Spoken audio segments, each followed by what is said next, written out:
Ray Dalio, who I seem to bring up quite a lot, but I think he recommended using personality tests to assemble a team when a house is so tidy that you feel you can't loosen up. You know, you sit down and you're scared. You know, you might get tea and a biscuit, and you're scared you're going to drop a crumb. This isn't a nice environment, is it? You know. Oh, ladies and gentlemen, this is the main event, the Three-Headed Hydra.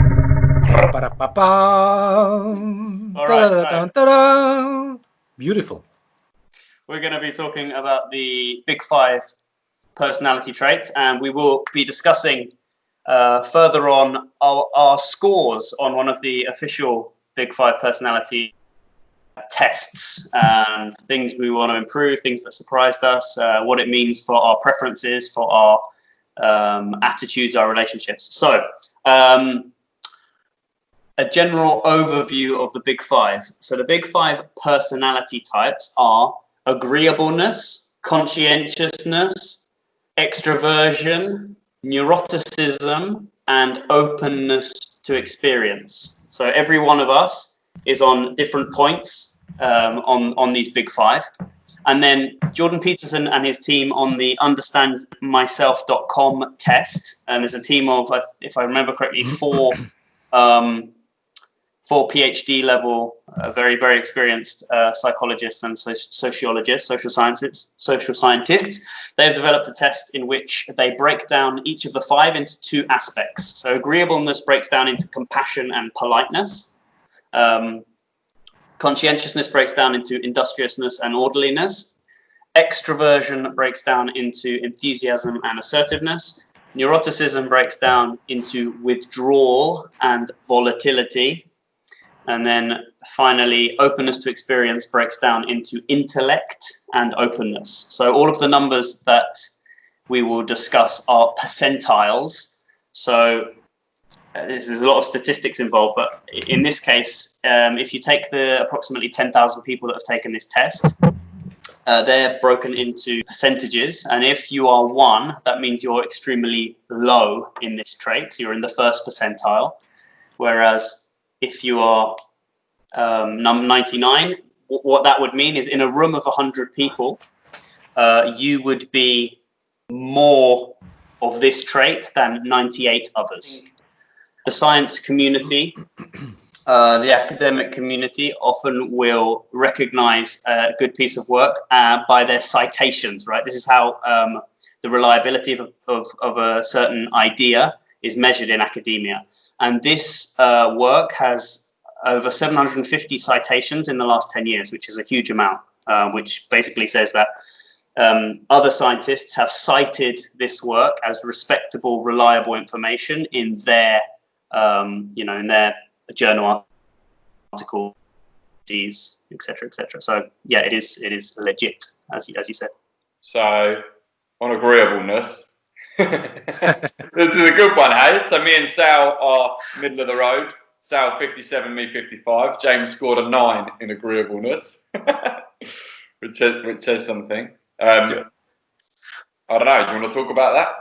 Do I get a chance to defend myself? Yeah, go for it. No, because agreeableness is like any of these personality traits. They have a positive aspect and also an ugly face, right? It's like a two-sided coin for all of them. So agreeableness, if you're very, very high in agreeableness, it means that you're compassionate and sort of inclusive and very caring. If you're extremely low, on the positive side of things, if you're extremely low, it can mean you're very, very competitive. And I think the 9th percentile score there reflects my competitiveness. If I have to choose between not hurting your feelings and winning at something, then my first sort of option is to go for the victory. Which, so as we just you're a psychopath. A 9th percentile psychopath, yeah. Oh. But no, it's definitely something to work on, because the shocking score there for me is politeness is actually the 1st percentile, right? Now, politeness is not how we usually talk about it in terms of pleases and thank yous. So, sorry, agreeableness is there, and then politeness, as you remember, is one of the aspects. Politeness, I'm the 1st percentile, which means in a room of 100 people, I'll be the most impolite person. And this is, again, impolite in terms of the psychological definition, which means, and I recognize that in my everyday life, that I challenge authority and I'm not obedient, right? And I notice that in my working life. I'm lucky to work in a place now that doesn't actually have a fixed manager. There's sort of 14 owners. So I don't feel crushed. As soon as I feel that there's somebody standing over me, I feel like there's a conflict, and then my my competitive streak kicks in. You think, oh, okay, well let's have a look then. If we're gonna dance, let's dance. Which is not healthy. I recognize it, and it's something that I need to work on. Have a much healthier respect for authority in general.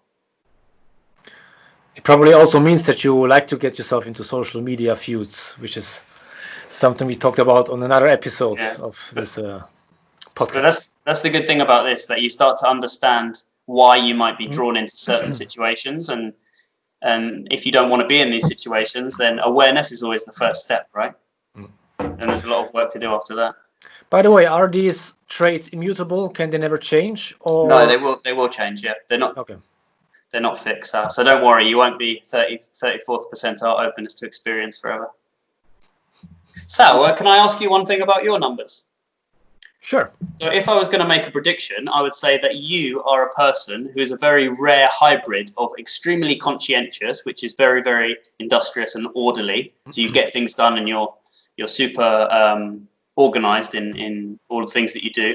And I would have thought that you would also be extremely high in openness to experience, which is interest in ideas, basically, and abstract thought. But your openness to experience score is only in the 34th, and I thought that was much lower than I'd expected. I was shocked by this myself when I took the test. I was not surprised by my industriousness because because I like to work. No, I mean, I was raised in a working class family, and so it was deeply ingrained in us to always hustle, always give the most in work related situations. So I'm not very surprised about that. I think I took the test myself last year, so It's already a bit of some time has passed, and I'm sure if you would have taken the test 10 years ago when I was hitchhiking through Europe with my guitar and just a backpack, you would probably have had a completely different outcome here. So yeah, I think it did say in the literature that anyone with a guitar and a backpack gets into the 99th percentile automatically. That was the one I was trying to pick a number where James wasn't too far either side of any of it, so this wasn't just a slag off James fit. But industriousness, yeah, I'm 50, which I'd say when it comes to matters of work, I'm very industriousness, and then everything else I really repel industriousness, But with work, I'm I'd say more so than most of my competitors. I make sure to be industrious. You might say. Yeah. Ben's a hustler. Oh yeah, here we go. Orderliness. Where are you, Sal? Orderliness, I am 76. James is 88, so number 5. But then this is really interesting for me because whenever you visit, I told you this anyway in person. So this isn't any new information. Yeah, let's do it then. All right. You know this. We've talked about this. No, so when you visit, for example, it's not a big issue really, but because of my volatility, 86, it becomes a big issue. What? So there might be, we'll talk about that.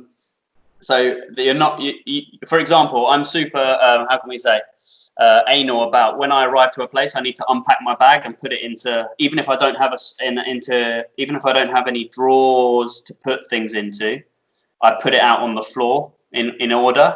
Yeah. Whereas Den's much more organic in his approach of close distribution. Sorry? Gotta put it wherever. Yeah, sorry, go on, Joe. I love the description of organic. Organic, there we go. It's kind. Diplomatic. No, but then I realised, mate, what you see as a problem, what I see as a problem is not like Den doesn't see it as a problem because of the 5th percentile orderliness. Like we can look at the same pile of stuff and see completely different things, right? That was really interesting when we compared our numbers. That is a good way of thinking about it. And actually, I listened to the video you were listening to in preparation for this, and I was rowing, so I wasn't paying too much attention. But that was a bit I picked up on about how which is typical fifth percentile orderliness. Okay. But that was a bit I picked up on about how you have. That's why it's a helpful test, because it helps you understand that other people just literally see things in a different way to you. Which is important to know. Yeah, I mean, we sort of know it anyway, don't we? But when you have the raw numbers there, you think, oh, okay, it's nice to put a statistic to it. Yeah, that's why I wanted to talk about in the beginning if this is really legit, because reading a horoscope gives you the same feeling. So that's why I wanted to make sure that people know actually that it's a good question. That the big 5 personality traits are actually a thing. Yes. I don't want to. I'm not sure whether this was Ray Dalio, who I seem to bring up quite a lot, but I think he recommended using personality tests to assemble a team, which is probably a real. So it's not just kind of fluffy, vain information you're getting. Yeah. I mean, I think people use these tests to put together a team and try and get. So if you want a good team would consist of a pinch of everything, wouldn't it? So you kind of covered all aspects. I mean, I expect industry dependent, you'd want more of one and less of the other. But this is another thing Jordan Peterson, whose test this is, always says about it. You need a bit of everyone to make the world go round. This is why these tensions don't go well. And he often explains about how orderly people keep what would you call them? Conservative people. That's right. Yeah. Keep a company running.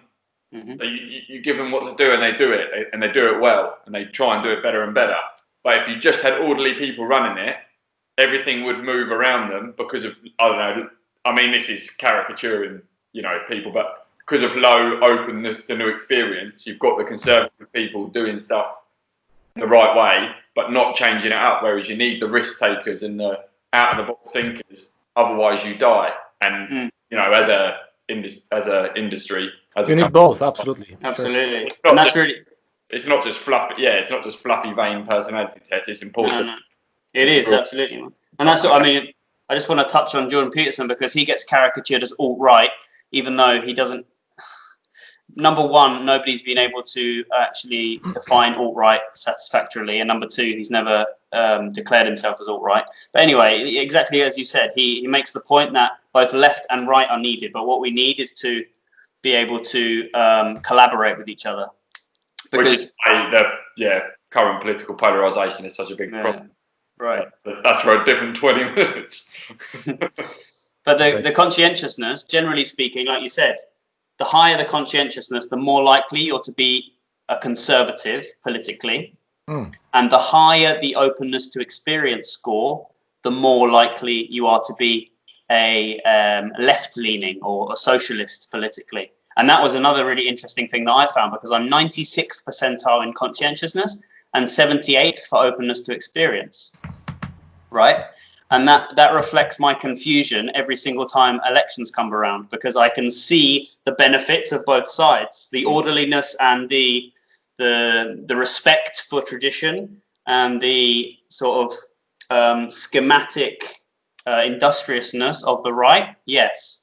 But then, of course, looking at things from a different perspective, trying out new ideas, experimenting with other things, that's the openness of the left, right? So really, I see there's no political party or political figure that really satisfies both of these opinions of mine. I need some advice because I'm 86th percentile volatility. And also what Dan was saying about relationships, I had a relationship with someone who will go unnamed, who was also, I suspect, very high in volatility. So when it was good, it was very, very good. And when it was bad, it was horrid.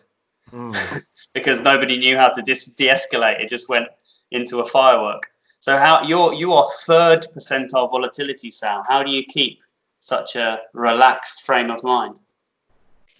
Have you ever heard of drugs? I'm just kidding.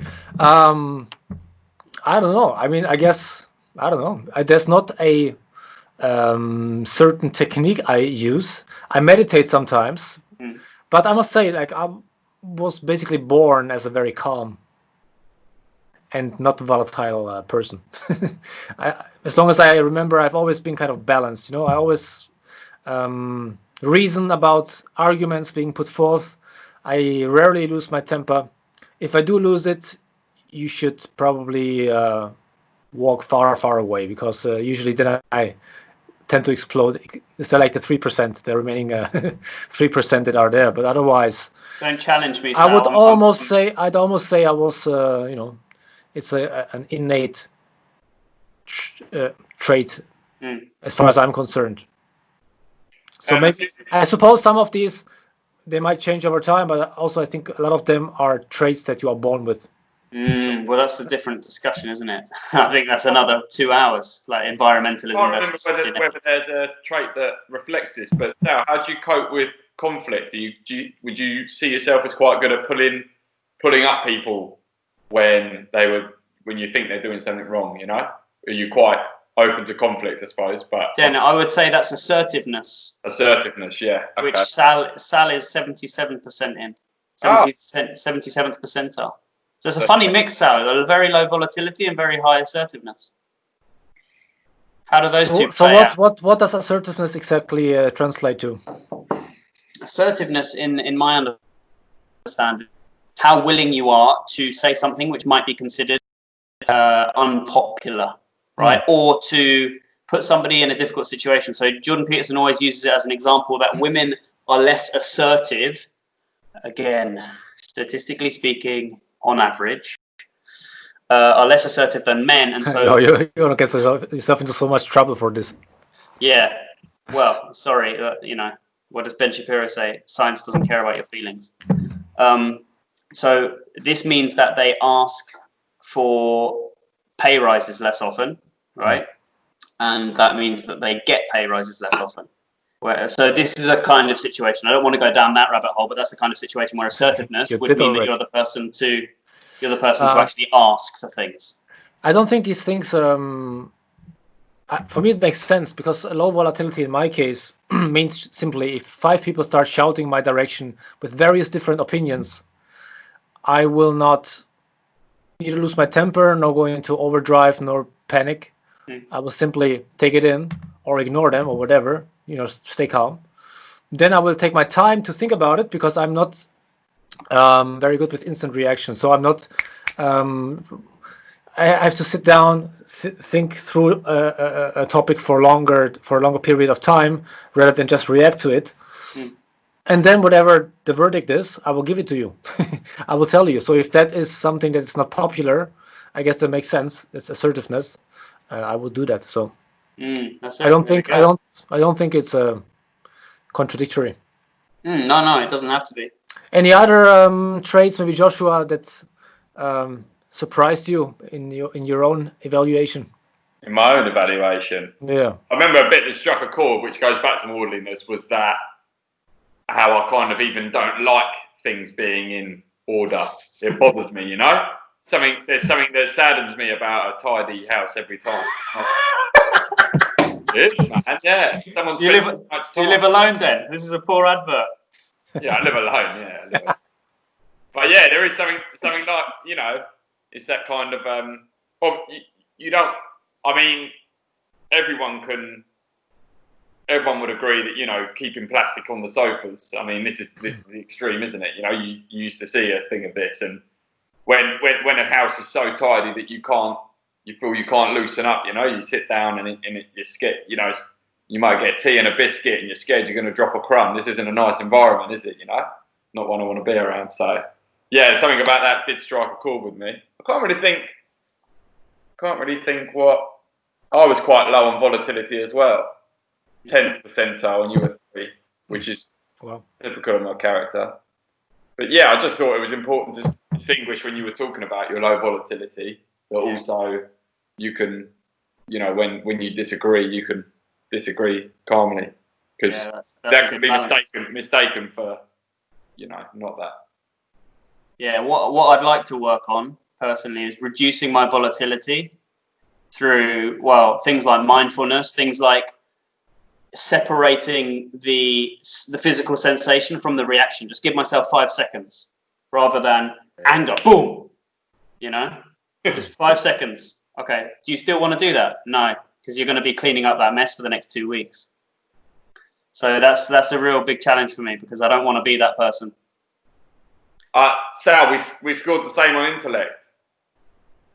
Intellect. 34, and I was a little bit disappointed in that. I was hoping. Me too. Yeah. But guys, remember, this is not IQ.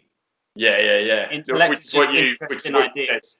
When I said the same thing, yeah. Yeah, IQ is completely different. And actually, if you combine conscientiousness and IQ is not on the Big Five test, this is the best predictor of academic and economic success in terms of statistics. But yeah, a lot of the names are quite misleading, aren't they? Because they don't mean what we would use them for speech. They're in a clinical sense. That's it, yeah. Like, politeness especially and intellect, I'd say, are the two that mislead a little bit. Mm-hmm. But yeah, I think we already have reached the end of this episode, gents. Exactly. Super. Now, if anybody's interested, it's called the Big Five Personality Traits, and I'm not sure what the website would be. Three-Headed Hydra for 20% discount. The code word Uncle Exactly. Sal Joe Rogan for 20% off. So the website for this particular test that we all took is understandmyself.com, and it costs about $10. But I mean, speak for myself. I think it's well worth it. I've also bought it for other people. I bought it for a few students of mine, a few teenage lads who I really get on well with, and they've also taken it on and learned a lot from it. So. And let's be clear, we see zero of that money, so we're not trying to make any money with this by promoting Not this yet. platform. Not yet. Exactly.